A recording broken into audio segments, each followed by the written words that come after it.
Bonjour tout le monde, mon nom est Benoît Voyer, je suis président de l'association de Rousseau pour le Parti conservateur du Québec. Je suis avec Ange-Claude Bigilimana. C'est bien ça, Ange-Claude? Tout à fait, Benoît, merci. Il y a une élection qui s'en vient dans Terrebonne, élection partielle, c'est ça. Alors, premièrement, on va essayer d'apprendre à te connaître dans les prochaines journées. T'es qui, toi? D'où est-ce que tu viens? Mais en fait, c'est ça. Merci d'abord pour l'invitation. Donc, je suis Ange-Claude Bigilimana, un Terrebonnien depuis plus de 10 ans. Parce que j'y ai fondé aussi ma famille de 3 enfants. Je suis ingénieur de formation, mais je suis aussi très impliqué dans la communauté. En gros, les enjeux que vivent les Terrebonniens, je les vis moi-même. Donc, c'est pour ça que j'ai proposé à l'association locale de me présenter, et puis ils m'ont sélectionné parmi les gens qui avaient l'intérêt. Et la grande question, t'es qui? T'as un nom à coucher dehors, là. Ça vient de où, ce nom-là? En fait, mon nom, mon nom, il est d'origine rwandaise. OK, c'est rwandais. Donc, rwandais d'origine, de naissance, et québécois de corps. Ouais. Mon nom, en fait, il veut dire Bigilimana, ça veut dire tout appartient à Dieu, si on traduit littéralement, à cause de le Imana, fait référence à Dieu. Okay. Donc, ce sont des origines africaines. C'est comme le Dieu donné des Haïtiens. À peu près la même chose. À peu près la même affaire. OK. Donc, tu viens du Rwanda. Je sais que ton père a écrit le récit de votre voyage paru chez Boréal. Ça s'appelle « Voyage à travers la mort ». C'est bien ça? Tout à fait. Qu'est-ce qui s'est passé? C'est suite à la guerre qui s'est passée en 1994, en fait. Il y a eu une guerre où il y a eu beaucoup de morts, bien que... Le génocide rwandais. Le génocide rwandais, exactement. Donc, cette guerre-là nous a poussé plusieurs Rwandais à fuir le Rwanda. Nous, on a fait un peu ce qu'on appelait à l'époque le Zaïre. Aujourd'hui, c'est la République démocratique du Congo, et d'ailleurs qui est encore en guerre, malheureusement. Après, on a fait le Congo-Brazzaville, le Cameroun, etc. Donc, on s'est ramassé au paradis au Canada. Vous avez tout marché ça? Oui, on l'a fait à pied. Combien de kilomètres en tout? Écoute, j'avais 10 ans, 11 ans. Donc, c'est à peu près 6000 kilomètres.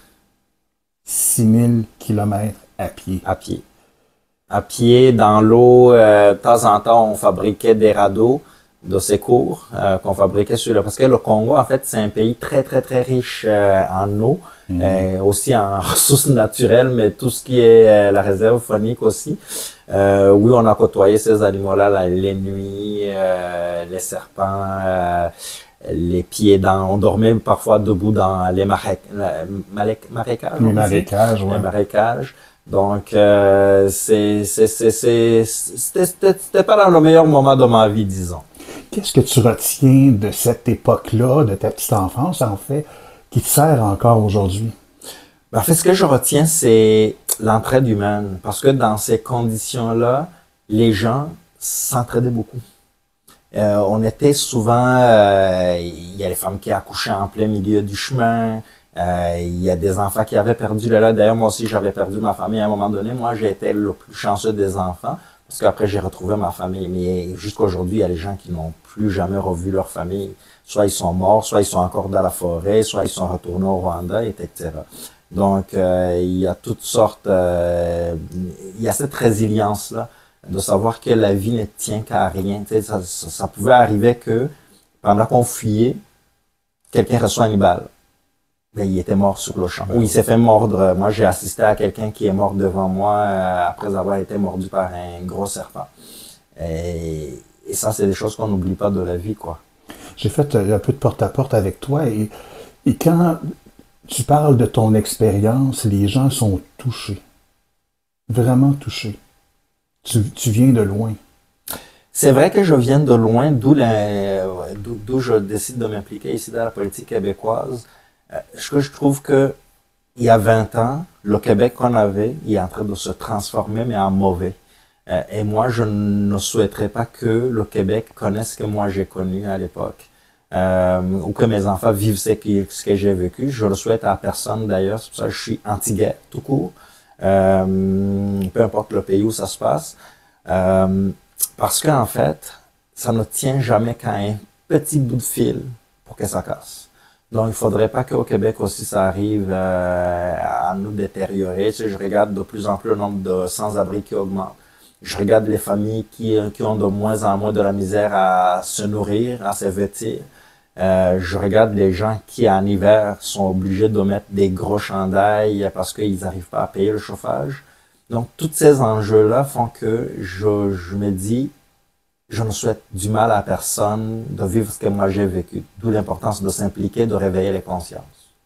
On continue la conversation demain. N'oubliez pas, il y a une élection partielle dans Terrebonne. Alors, faut aller voter. C'est le 17 mars. Écrivez ça dans votre agenda, là. Le 17 mars, il faut absolument aller voter. Et le meilleur candidat, selon moi, c'est Ange-Claude Bigilimana. Retenez bien ce nom-là. C'est un nom qui va aller loin. Oui, merci beaucoup. Et puis, on a toujours besoin d'aide à tout le monde. Ceux qui veulent donner du temps, on est dans le dernier sprint. C'est pour ça qu'on est un peu fatigué. Mais venez nous donner un coup de main pour essayer de changer les choses à Terrebonne. Tous les samedis, c'est le porte-à-porte. Merci. À demain.